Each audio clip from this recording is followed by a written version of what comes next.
The dust of the Altan Desert settled on everything with the patient indifference of geologic time. It coated the corrugated steel of the hangars, the blast shields, and the woman who stood just inside the perimeter gate of the proving grounds. Her name was Alara Vance, though the name on her temporary clearance badge simply read Vance, a bureaucratic footnote assigned to a civilian consultant. She carried a single, unassuming duffel bag, its fabric worn soft from use. Her clothes, simple gray slacks and a plain, long-sleeved blue shirt, were chosen for function, not effect. They rendered her almost invisible against the backdrop of uniformed personnel striding past with purpose, their boots crunching a rhythm of self-importance on the gravel. She was a ghost before she even stepped inside, a smudge of anonymity in a place that worshipped rank and reputation. The air thrummed with a low, constant power, the sound of immense jet engines being tested to their breaking point. To the pilots and engineers, it was the sound of progress. To Alara, it was a familiar, dissonant song. A young airman at the gate barely glanced at her identification, his eyes already scanning for someone more important. He waved her through with a flick of his wrist, a gesture of dismissal she had long ago learned to accept, even welcome. She walked not with the stiff posture of a soldier, but with a quiet, fluid economy of motion, her gaze sweeping over the facility. She noted the placement of the air quality sensors, the heat shimmer rising from the primary exhaust vents, the faint, almost imperceptible tremor in the ground that spoke of the deep subterranean dyno cells. These were details no one else seemed to notice, the facility's secret language. She was here to assess the operational readiness of the new XR-9 Griffin prototypes, specifically their volatile ethyl-red turbine engines. The official brief called her a Systems Integration Specialist, a vague title that promised paperwork and pointless meetings. It was a role designed to be overlooked, and for now, that suited her perfectly. The real work was never done in the briefing rooms. It was done in the space between the manual's instructions and the machine's soul. She found the designated briefing room, a sterile white box smelling of industrial cleaner and stale coffee. A half-dozen young officers and senior engineers were gathered, their postures radiating the casual arrogance of brilliant minds who knew their own value. They looked up as she entered, their collective gaze a brief, evaluative flicker that categorized her and found her wanting. A civilian. A woman. Not one of them. The conversation, loud and technical a moment before, resumed without missing a beat, effectively erasing her from the room. She took a seat in the back, placing her bag beside her. She didn't open a laptop or a notebook. She simply sat, and she listened, her hands resting calmly in her lap. The dust of the Altan Desert, having followed her inside, settled on her shoulders like a patient, waiting shroud. Colonel Marcus Thorne entered the briefing room with the force of a localized weather event. He was a man carved from the same unforgiving rock as the surrounding mesas, his face a roadmap of command decisions and sleepless nights. His uniform was immaculate, his presence so absolute that the ambient chatter ceased instantly. His eyes, the color of cold steel, scanned the room, cataloging every face, every posture, before they landed on Alara. They held on her for a fraction too long, a silent inquiry laced with profound skepticism. He strode to the front of the room, a data slate held loosely in one hand. "All right, people, listen up." His voice was gravelly, accustomed to cutting through the roar of jet engines. He ran through the day's schedule, his words clipped and precise. He spoke of thrust-to-weight ratios, combat sortie simulations, and weapons integration timelines. Then he paused, his gaze finding Alara again. "We also have a visitor from the department," he said, the words the department imbued with a particular kind of disdain reserved for distant, meddling bureaucracy. "Ms. Vance is here to observe." The word hung in the air, heavy with his doubt. He didn't believe in observers. He believed in operators. "She'll be generating a report on our integration efficiency." He made it sound like she was there to audit their paperwork. The other officers glanced back at her, their expressions now reflecting their commanders, a mixture of pity and condescension. She was an obstacle, a bureaucratic hurdle to be tolerated, not a resource to be utilized. Thorne turned his full attention to her. "Ms. Vance," he said, his tone devoid of welcome.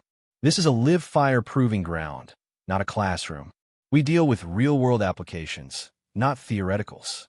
My people are the best in the world at what they do. I trust you'll stay out of their way. It wasn't a request. It was an order." The message was clear. "Look, don't touch. Write your little report and go home." Alara met his gaze without flinching. Her expression remained neutral, a calm sea in the face of his storm. A lesser person might have offered a nervous pleasantry or a defensive justification of their role. Alara said nothing. She simply gave a single, slow nod of acknowledgement. The silence that followed was more potent than any words she could have spoken. It was a silence that did not yield. It absorbed his dismissiveness without reflecting it back. Thorne, unaccustomed to such quiet defiance, felt a flicker of irritation. He had expected her to be intimidated. Instead, she seemed patient. He narrowed his eyes, then turned away, dismissing her as he would a piece of faulty equipment. "Right, let's get to it," he barked, launching back into his technical briefing.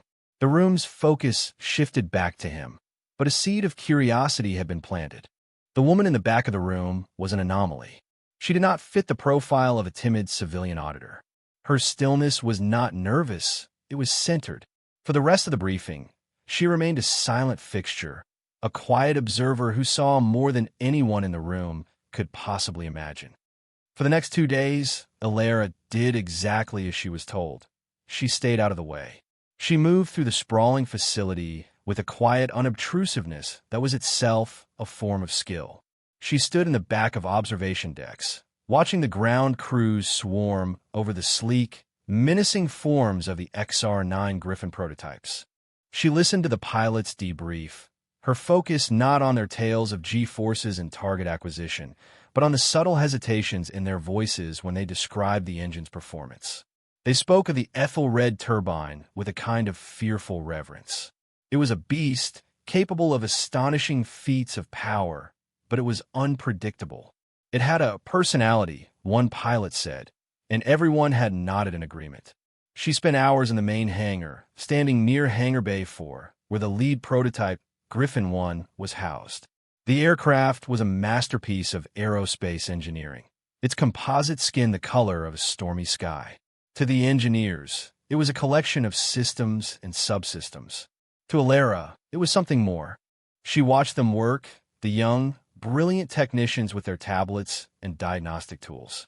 They followed their checklists with religious devotion, their movements precise and confident.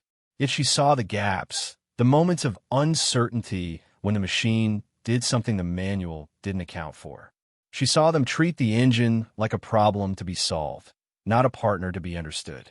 Her gaze would often drift to the engine itself, its complex housing barely containing the power within.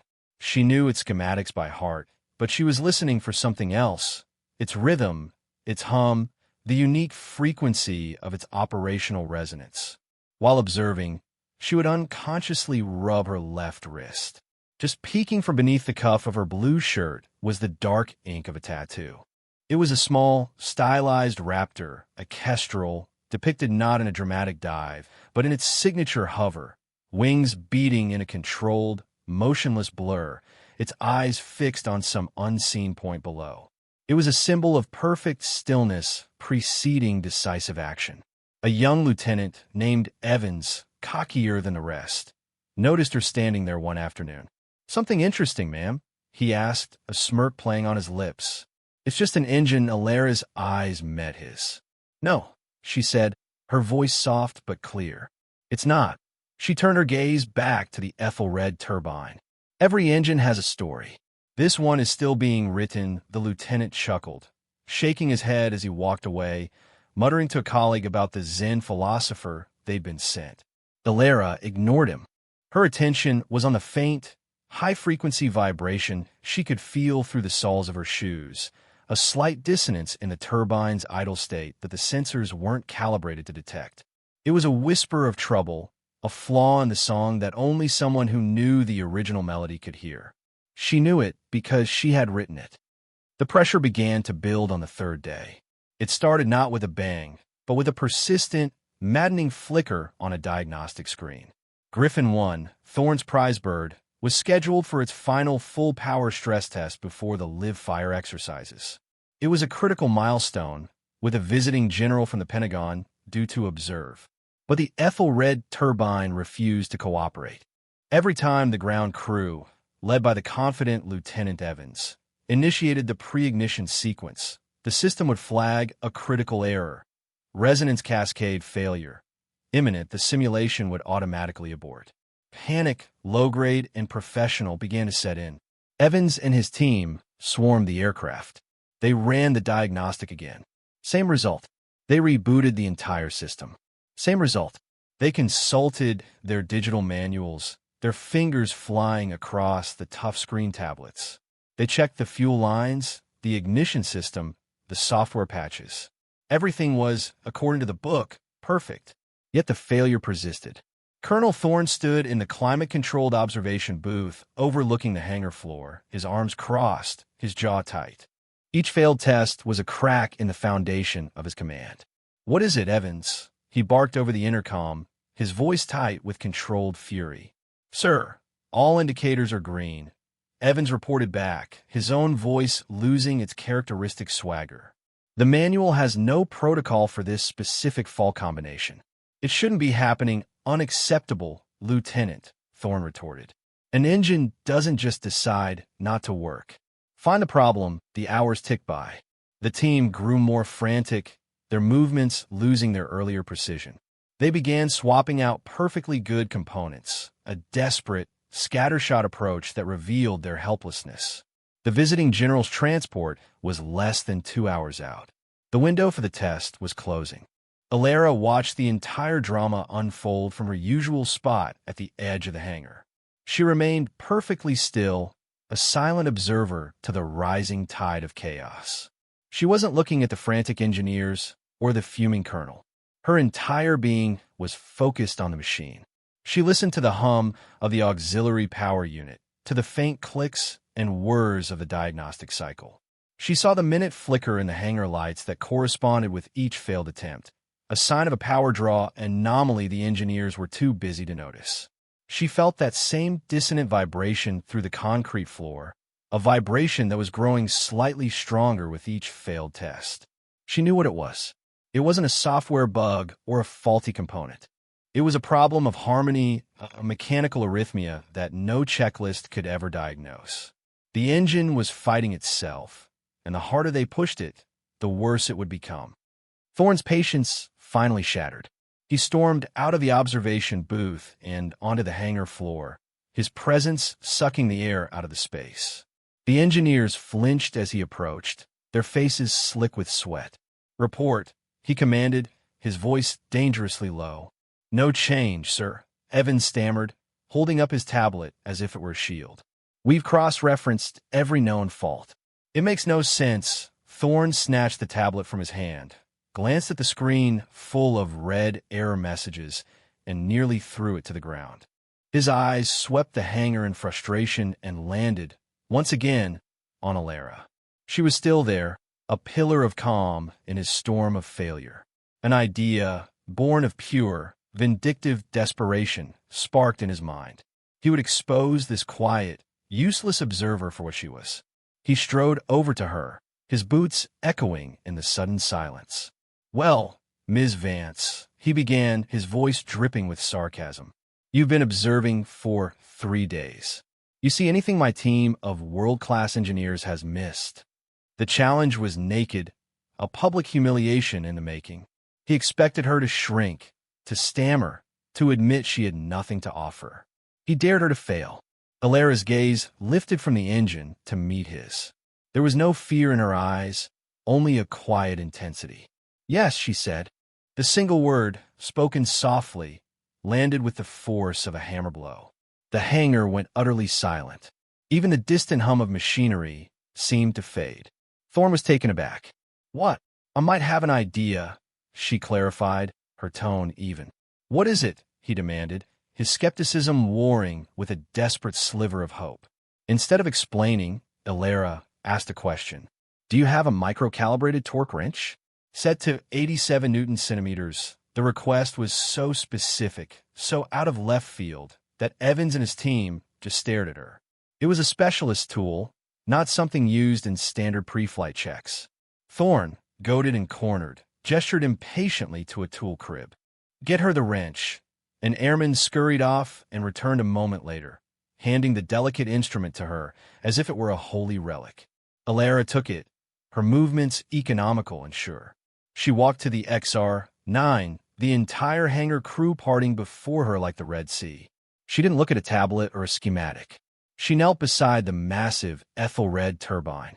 She placed her free hand on a specific spot on the engine casing, closing her eyes for a brief second. She was listening. Then her eyes opened. She reached into a small, almost inaccessible maintenance port, a port the manual designated as factory sealed. She fit the wrench onto a single, unmarked bolt deep within the assembly. She gave it a precise, fractional turn. A quiet click echoed in the vast space. It was a sound no louder than a pen cap, but it resonated with absolute finality. She withdrew the wrench, stood up, and turned to the stunned lieutenant. Try it now, she said. Her part in it, from the moment she took the wrench to that final command, had taken less than 30 seconds.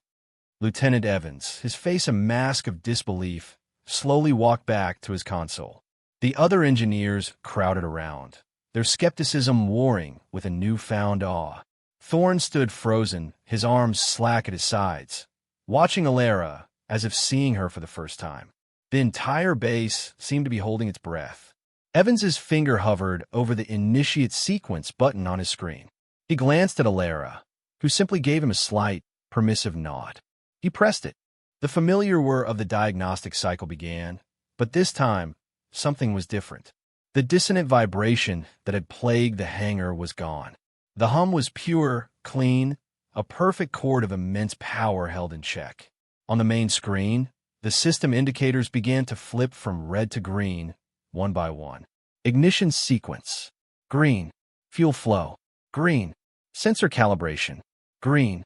The final, damning error message, resonance cascade failure, vanished. In its place, a new message appeared in bold, triumphant letters, system nominal. Ready for ignition. A collective gasp went through the hangar. Someone let out a shaky laugh of relief. Evans stared at the screen, then at Ilera, his mouth agape. He had spent hours with a dozen experts trying to solve a problem she had fixed in 30 seconds with a single touch. The whispers started almost immediately.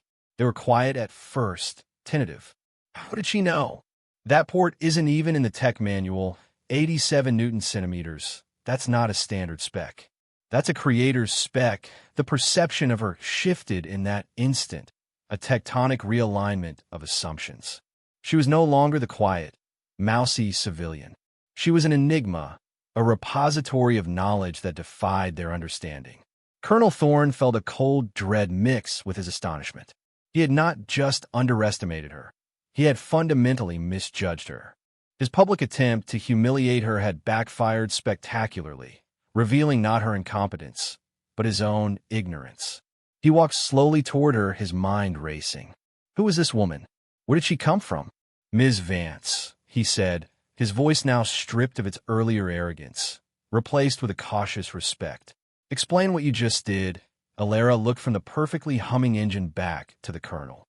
She could have explained the concept of sympathetic resonance in the turbine's tertiary compressor blades, a flaw she had warned the original design committee about years ago.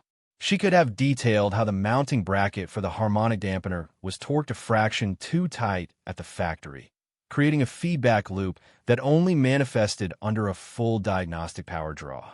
She could have said a great many things to solidify her newfound authority. Instead, she offered a simple, maddeningly incomplete truth. It was out of tune, she said. I tuned it. She then handed the torque wrench back to the stunned airman and walked back to her quiet spot at the edge of the hangar, her job, for the moment, done. The mystery of who she was had only deepened. The incident in the hangar sent ripples through the entire base. Alara Vance was no longer invisible. She became a subject of intense speculation. Pilots would lower their voices when she passed, their conversations filled with theories about her identity. Was she a legendary field agent from a Black Ops division? A ghost engineer from the Skunk Works who designed the very technology they were using? The young engineers who had once dismissed her now watched her with a mixture of reverence and fear. They gave her a wide berth, as if her mere presence might reveal the inadequacies of their own training. Lieutenant Evans, humbled, even tried to approach her once to ask about the resonance cascade, but he lost his nerve, stammering an apology before retreating. Colonel Thorne was the most affected. He found himself replaying the scene in his mind. The condescending challenge, her silent acceptance, the impossible, instantaneous fix. He had built his career on process, on manuals, on the predictable, orderly progression of military hierarchy. Alara Vance was a living refutation of his entire worldview. She operated on a level of intuition and expertise that his system couldn't account for or control. His skepticism had transformed into a wary, almost obsessive curiosity. He knew he was missing a huge piece of the puzzle. This newfound respect, however, would soon face a far greater test. 2 days later, the live-fire exercises began. Griffin 1, its engine now performing flawlessly, was the centerpiece of the operation. It streaked across the desert sky, a gray raptor hunting invisible prey. Thorne was in the command center, a cavern of screens and tense operators, the visiting general standing beside him. Everything was proceeding perfectly. Then disaster struck. Griffin 2, the secondary drone flying in formation, suddenly veered off course. Its telemetry feed on the main screen dissolved into a blizzard of static.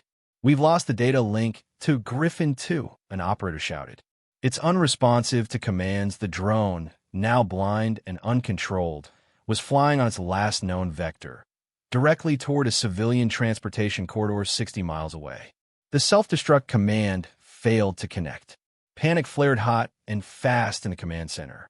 They had less than 10 minutes before the billion-dollar prototype would cross into civilian airspace, forcing them to shoot it down over a populated area, an unthinkable failure.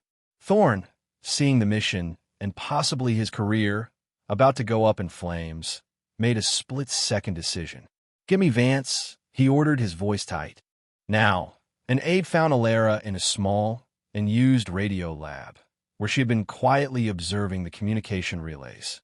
She was brought to the command center, stepping into the controlled chaos without a change in her calm demeanor. "The data link to Griffin 2 is severed," Thorne said, skipping all pleasantries. "We can't talk to it. We're 10 minutes from having to destroy it. Can you do anything?" He wasn't challenging her this time. He was pleading. Alara didn't look at the panicked faces of the operators. She didn't look at the anxious general or the sweating colonel.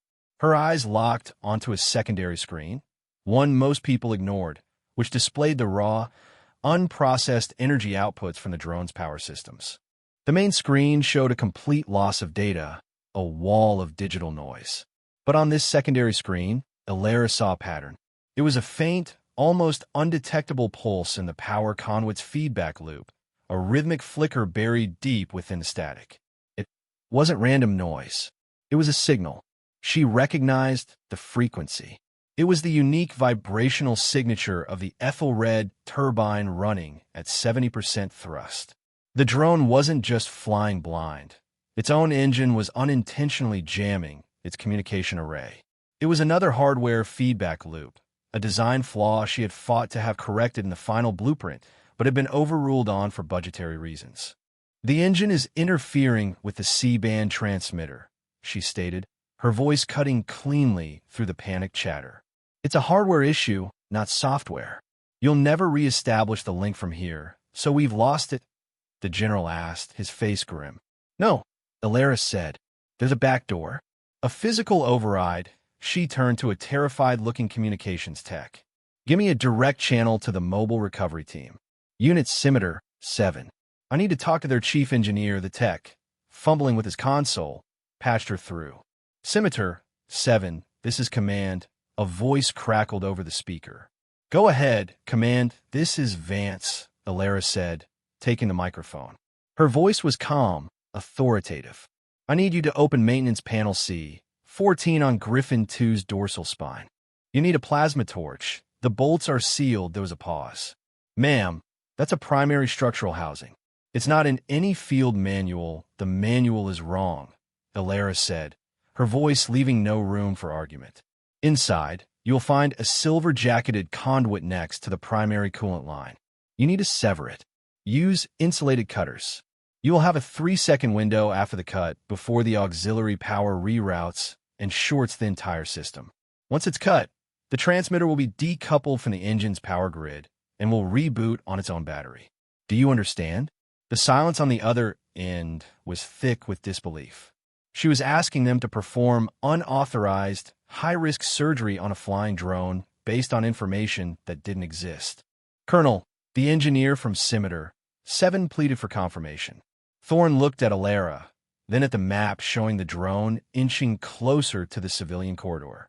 He had a choice: trust the system that was failing him, or trust the woman who had already done the impossible. "You heard her," Thorne commanded into the mic. "Do it." The next few minutes were the longest of Thorne's life. On the screen, they could see the recovery team's vehicle racing across the desert floor to get into position. Finally, the voice came back. "We're in position. Commencing cut on your mark. Execute," Alara said simply. A tense silence fell over the command center. 5 seconds passed. Then 10.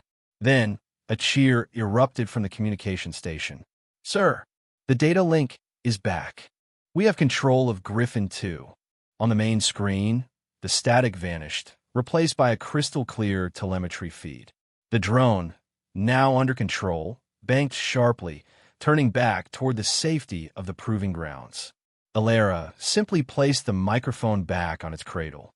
She had just saved a billion-dollar piece of hardware and averted a major disaster, all without ever raising her voice. The command center was a flurry of relieved activity, but Colonel Thorne saw none of it. He was staring at Alara Vance, who had already begun to quietly make her way toward the exit, her work once again complete. The visiting general, a 4-star officer named Peterson, stepped forward and put a hand on Thorne's arm. "Marcus," he said, his voice low and filled with an emotion Thorne couldn't quite decipher. "Who is that woman?" "She's a civilian consultant, General, from the department.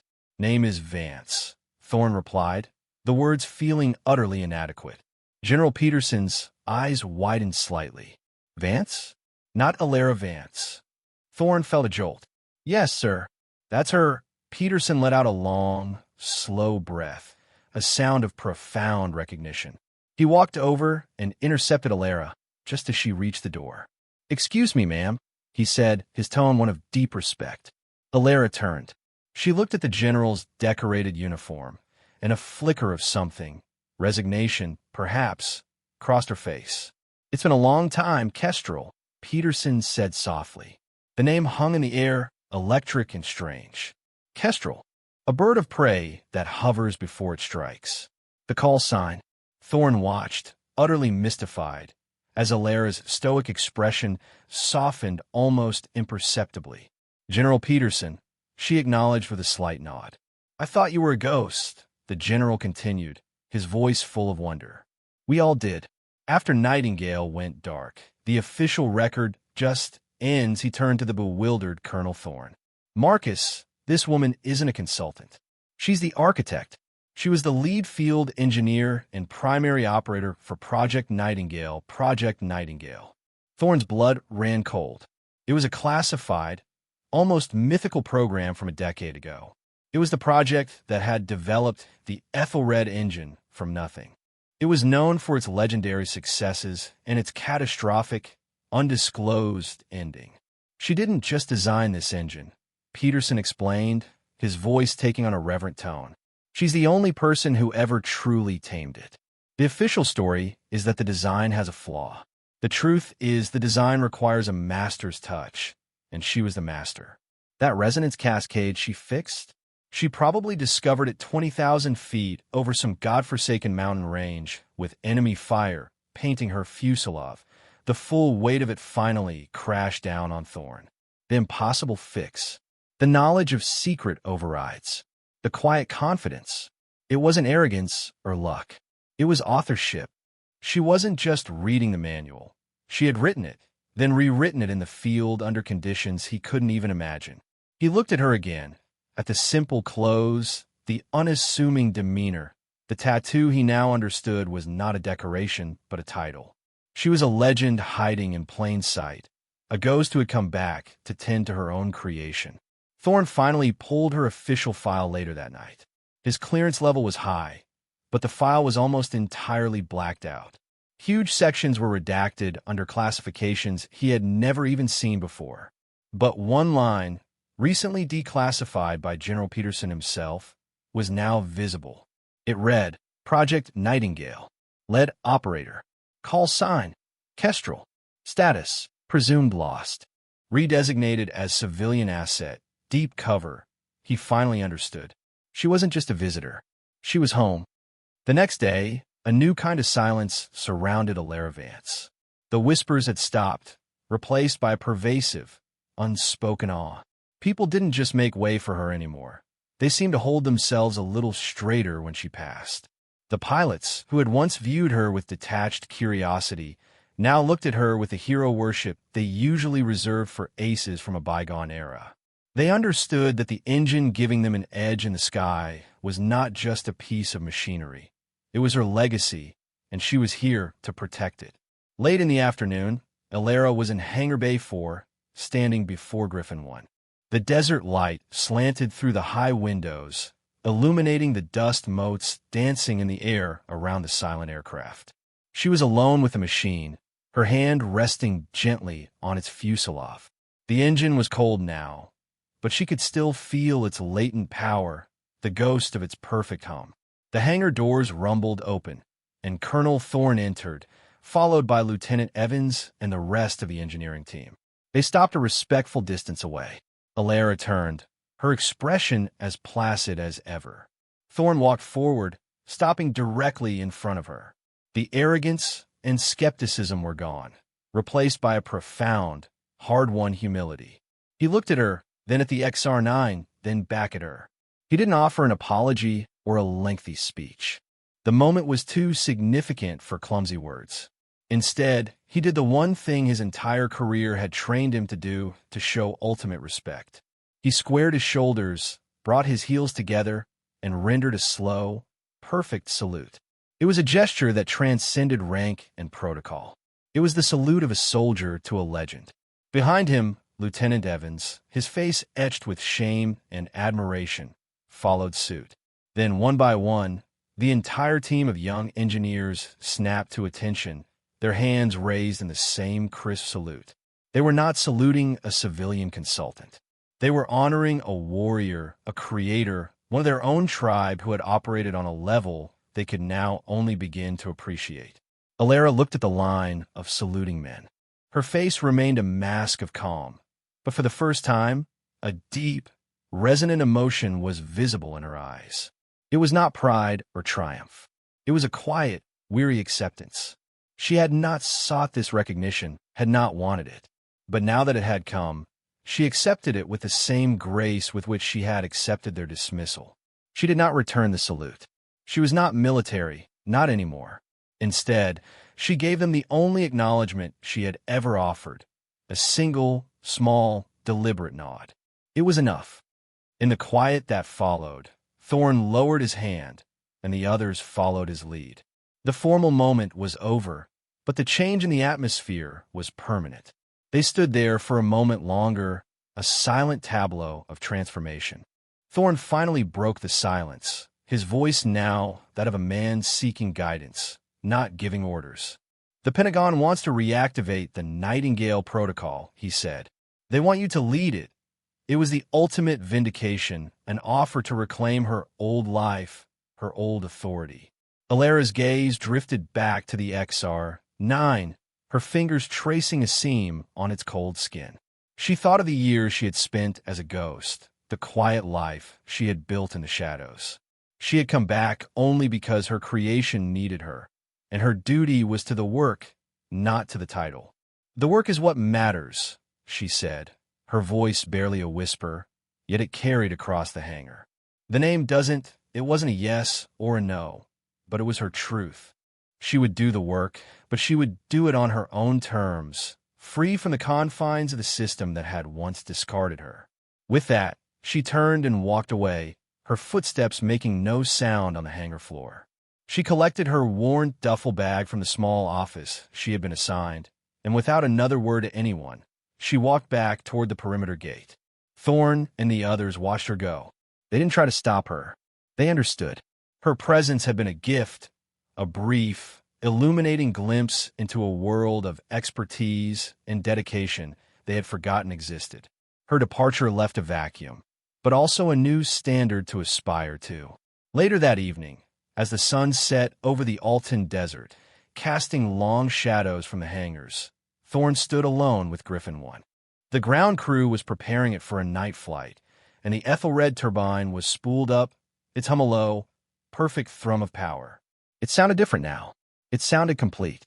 He looked at the access port she had opened, the one that wasn't in the manual, and thought of the Creator's touch. As Alara's transport disappeared down the long desert road, she rolled down the window and let the dry air wash over her. She glanced down at her wrist, at the kestrel hovering in its permanent, patient vigil. She had done what she came to do. The engine would fly true now. Its song was pure again. The dust of the desert, indifferent and eternal, swirled in her wake, silently reclaiming the world she left behind. The silent strength had been seen, and that was enough.